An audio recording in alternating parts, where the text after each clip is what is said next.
Hello, it is Wednesday, September 4th, 2024, and this is Political Dharma with Alan Zundell. This is the third time I am commenting on Robert F. Kennedy Jr.'s decision to suspend his campaign for the presidency and throw his support to candidate Donald Trump of the Republican Party. So I owe it to you at the outset to give a justification for spending this much time on my own thoughts about this. Now, if you watched my last video and read through the comments on it, you would see that there were a number of people who commented, who disagreed with me, which is fine. That's good. I like it that people can give me a different perspective. And then maybe through dialogue back and forth, one or the other of us can learn something. Hopefully both of us can learn something, maybe even change our minds about something. But you'll also see that in my responses to the people who were disagreeing with me, I was often saying that I felt they didn't understand what I was saying. And frankly, I was getting testy at having to repeat myself and say, no, you didn't, that's not what I said. And when that happens often enough, I will confess that I didn't have the right response. The right response would have been, maybe I was not as clear as I thought. And the response I was having was, aren't you listening to me carefully? Or maybe even suspecting that some people didn't even watch the video, but were commenting based on what they thought I would say and not what I actually said. But eventually I did come to the point of saying, Alan, maybe you should go back and listen. Maybe you're not so clear. And that's what I did, and that's what I found. I was not so clear in that video, so I want to clarify what I was trying to say. And I also want to say I don't think my opinion in itself, because it's for me, is all that important. Let me rephrase that. I don't think the fact that it's my opinion makes it all that important, but I think the fact that in itself, it's not something I've heard other people say. I think it's important to raise it because people are still trying to make up their minds what they think about Kennedy's decision, his decisions, and other people are discussing this with them, trying to persuade them one way or another.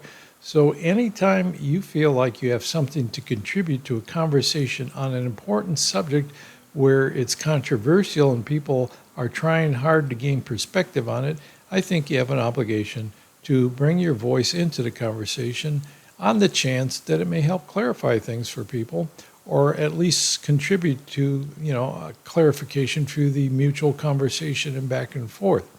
So that's why I'm bringing this up again. I hope that it can make a contribution, because I do see a lot of damage done in the decisions that Kennedy made and the problems that people have with it.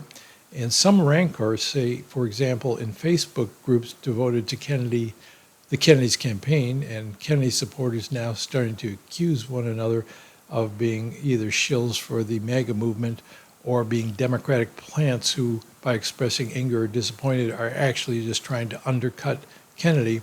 So I want to provide an example of somebody who's saying we need to think this through, and even if we can't disagree, even if we end up disagreeing with each other on this, we have an obligation to each other to clarify what we're saying. So I'm going to start off by saying I apologize for not being as clear as I would like to have been in the way I express myself, and I can understand if people were interpreting me in a way that I didn't intend because I did not say it as clearly as I should.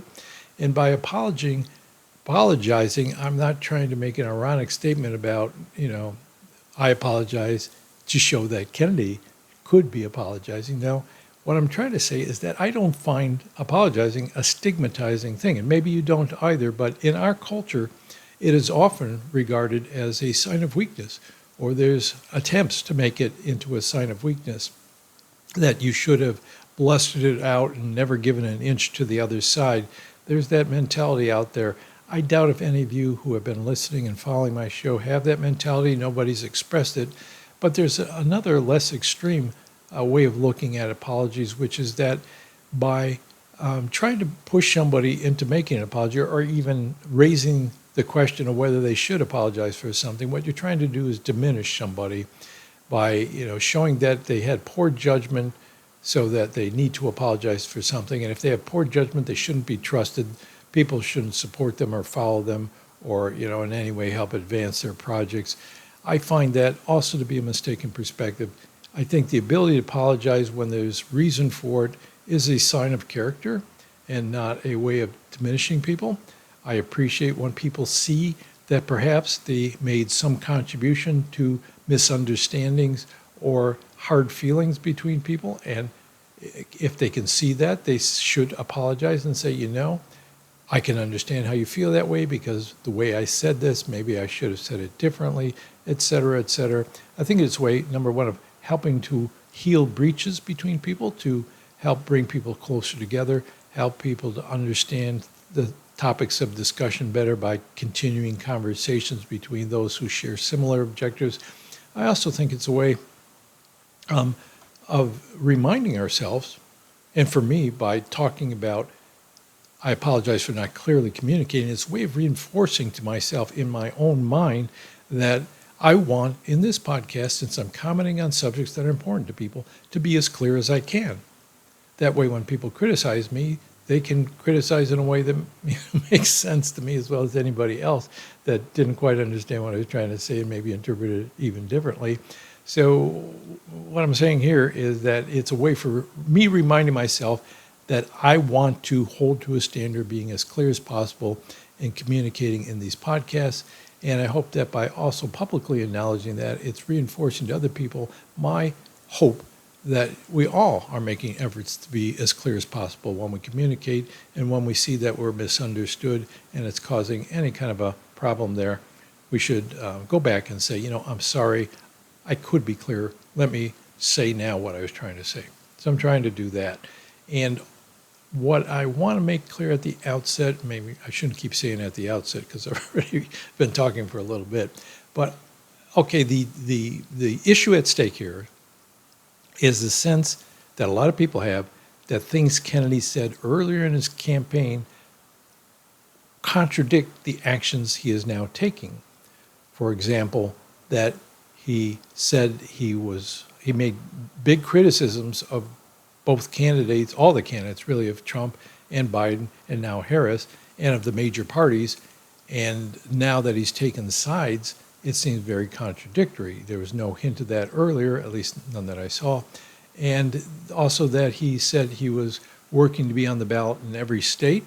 Now there's people like me who may have prioritized that particular aspect of his program, that we could have a way of voting as a sign of dissatisfaction with the two major parties, even if it didn't elect Kennedy, that it would be a way of saying, look how many people feel like neither of you is doing a good job, neither of you is listening to a large segment of the public.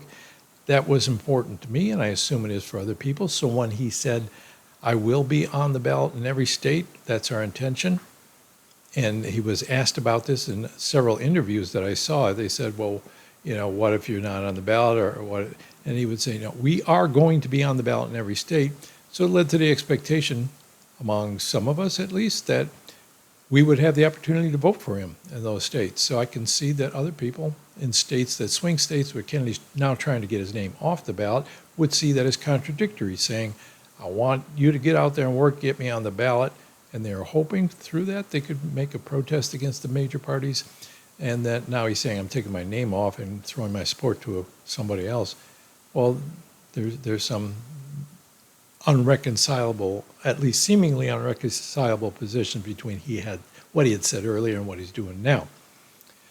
I want to make clear, and this is something I did not make clear, that I am not criticizing the decisions he is currently making.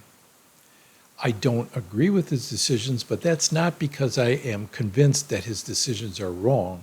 It's that I think maybe they are wrong. Let me parse that out a little more fully.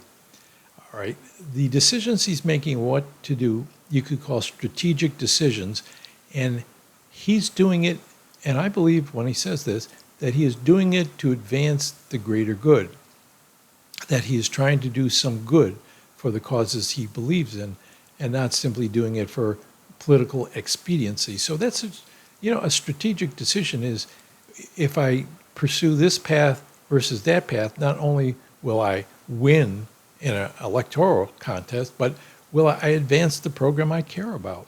So this is a strategic decision there, and the prudential part of it is, that's an old word that people don't use too much, but you have to make a judgment based on your perspective about how the world works, how other people, operate, and how the system works.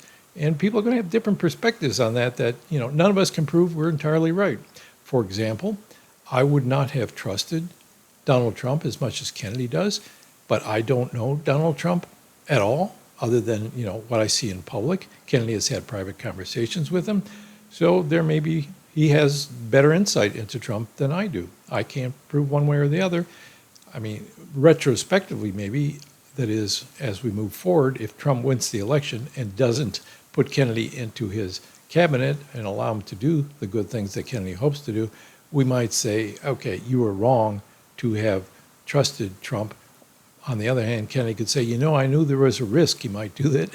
He's done it to me before, which he did do back in 2017. But it was a risk worth taking. So I trust Trump maybe a little less than Kennedy, but nobody can know for sure whether or not, at this point, Trump is going to follow through on this stuff, and some good might come out of it. Same thing with the decision to withdraw from the swing states, that he's going to suspend his campaign, not actively campaign for himself, but take his name off the ballot in some of the swing states, so he won't affect the outcome of I shouldn't say it that way, so that he won't reduce Trump's chances for winning the election. I'm not criticizing him for doing that. I can understand his reasons. I think they're logical. I don't think they're, just off the wall or unsound. I just see things differently. For one thing, I think he had an opportunity to do a lot of good by staying in the race and allowing people to vote for something other than the two major parties. And I also, don't think his chances for winning in the first place were as high as he sometimes seemed to think they were, that he was said, we're going to win this and we're in this to win. In my mind, I'm always saying, boy, there's a lot of obstacles to somebody winning the election as an independent candidate or a minor party candidate. So I was not as invested in him winning as I was in, actually giving people the opportunity to vote against the two-party. Now I find I'm repeating myself. So the point is, none of us can know for sure if these decisions to suspend his campaign and throw his support to Donald Trump are going to do more good than harm. We can only know that, have a hint of that when it comes to pass, but still we won't have the counterfactual of what if he had made a different decision, how would it have turned out? We can only guess at that. So that's why I cannot say he was wrong or criticize him for his decisions. I think his decisions were made on the basis of good reasons, and I'm doubtful that it's going to turn out the way he thinks, but I don't have any good reason for assuming that I'm right and he's wrong on this, other than I favor my own view of the world, and it took me a long time to come to the way I see things, just like with him. I'm not all that much older than him that I should have any perspective of age. So the point I'm trying to make here is I'm not criticizing those decisions. I think he made decisions that were in line with trying to advance his agenda, which was his most important priority. What I am criticizing him for is how those previous statements would have led people to believe he would not do these types of things, and therefore they are feeling these feelings of anger or disappointment or disillusionment, or just dropping out, no hope, or whatever people are feeling or thinking about what he did, that he's a hypocrite or anything else. I think if you looked back and said, the way I expressed myself earlier, I could have said it differently, and these problems wouldn't have been as bad now. If he did that and apologized for his way of originally talking, I think it would help. I think it would help heal the breach, and it would also set some standards in some respects. Now, what are those? I don't think he could have foreseen exactly how things were going to play out, but when I heard him speak, for example, in saying that he was going to get on the ballot in all states and that he was in it to win, I think in retrospect, if he had phrased it more in line with connecting that with strategy by saying something like, I don't know that we can get on the ballot in all the states, little modesty there, but that's our strategy. We're going to try as hard as possible. We think it's we have a good chance of doing this, and it will help us advance our agenda, which is the important thing. So always tying it to the agenda, always tying it to the fact that this is one strategy among many so that they can shift their strategy if there's a better way to advancing the agenda. I think if he had tied that all together earlier and done that consistently, then people wouldn't feel as bad now when that is coming to pass. Again, I don't think he should have necessarily expected things to happen the way they did, so I'm not saying he should have known. But now, if you look and say, if I had known that, I would have said it differently, and you say, I apologize for saying it that way because I can see now how things turned out. It caused a lot of hurt and disappointment, so I apologize for that. All right, that's the point I want to make. I think not that he's making bad decisions now. I don't know. I would have done it differently, but there's no way to know for sure which is the right decision to advance more good than the other way.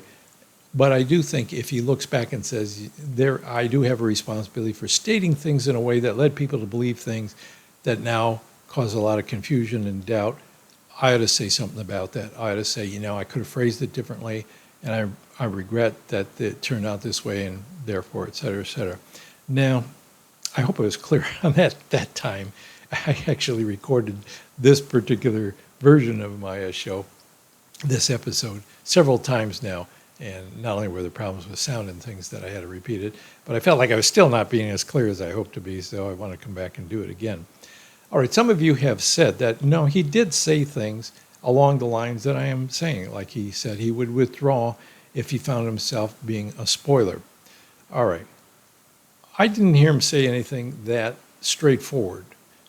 It's true, I haven't heard everything he's had to say. I haven't listened to every interview or heard every speech, but I did listen to several of them, and I never heard him say straightforward, if I find that I'm going to be a spoiler, I'm going to step out of the race. And especially, I never heard him say, if I find I'm going to be a spoiler for one side, I'm going to take the other side. So, but let's go back to the point of whether he said he would withdraw from the race if he was a spoiler. I did hear him make the offer to each of the major party candidates that if they looked at the polling in October and a set of them, him and one of the other candidates, found that one of them would lose to the other candidate, but the other could have won if that other candidate wasn't in the race. It's already getting confused who's who. Let's say he says to Biden, because this is where it was directed really. He says to Biden, now if we find out in October that you would have lost to Trump, but if you had dropped out of the race, I would have won over Trump, and we both agree that Trump would not be a good choice, then whoever finds that should drop out of the race. Now, he said that to both candidates, so he wasn't like he was taking sides and saying just that he was against Trump or for Biden or vice versa.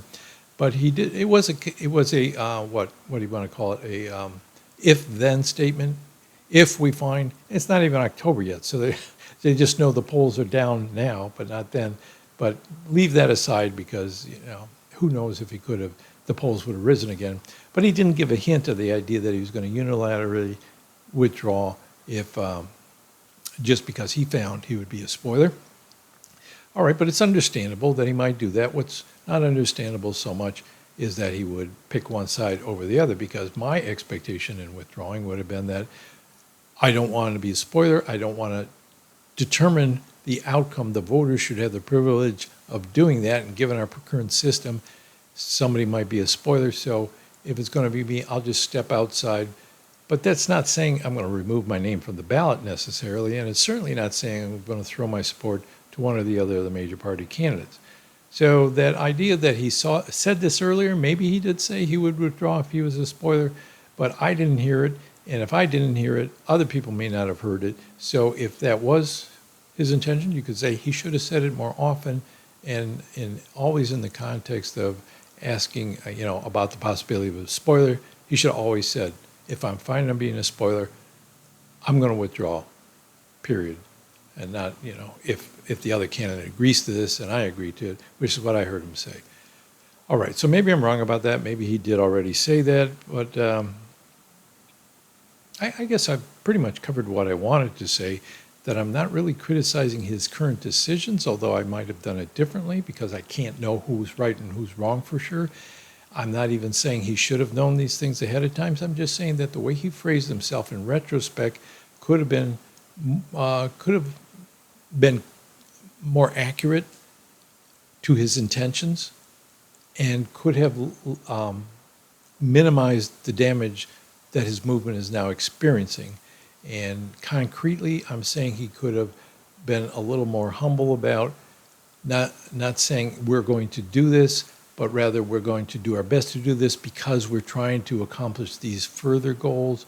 Our priorities are, say, childhood health and government corruption and endless wars, but not so much breaking the two-party system. That's not really our highest goal. Other people might felt it was the highest goal, and he was indicating that it was also his goal by not really sorting out those priorities in the same way. Maybe I'm wrong about all this. I'm sure some of you will be glad to tell me if I am, and I welcome that. I just wanted to try to be clear about this, what I was trying to say in the first place, which is, not that his decisions were the wrong decisions, not that even he should have known ahead of time and, had the ability to say all these things, but in retrospect, to learn from it and say, I acknowledge that if I had said it differently, it wouldn't have caused all this hurt. And just like I'm saying, I could have been clearer in what I was thinking or what I was willing to do given different circumstances, that I wasn't, I'm not saying I'm going to necessarily get on the ballot in every state or I'm going to keep my name on the ballot in every state. I wasn't trying to indicate that by what I said, but what I said could have led you to expect that. So I apologize for the way I said it. I'll be more careful in the future or whatever. That's it for today. I've tried to record this several times, had different problems with it. And this one, I think I said what I wanted to say. Thanks for watching. I do intend to do another video at least by this weekend to update everyone on what's happening in the campaigns for alternative candidates, that is non-major party candidates. I'm also hoping this week or next to do a couple more videos, one on what 5% of the popular vote in the November election will actually get somebody in future elections. I'll summarize that quickly. It's not going to get them automatic ballot access, but it could get them public funding. And also I want to do a video on the Electoral College and contingent elections. I've done this in the past, but I think I should explain it again because there's a lot of talk about the possibility of a contingent election. And I don't like to talk so much about possibilities, just obstacles. Like if this is the intention, you got to see that X, Y, and Z are things you're going to have to overcome because maybe someone will. I never know what's going to happen, how things can change. Human history is very, surprising in how things happen, especially this election year. So again, thanks for watching. That's it for today. I've talked plenty enough. It's time for you to tell me what you think.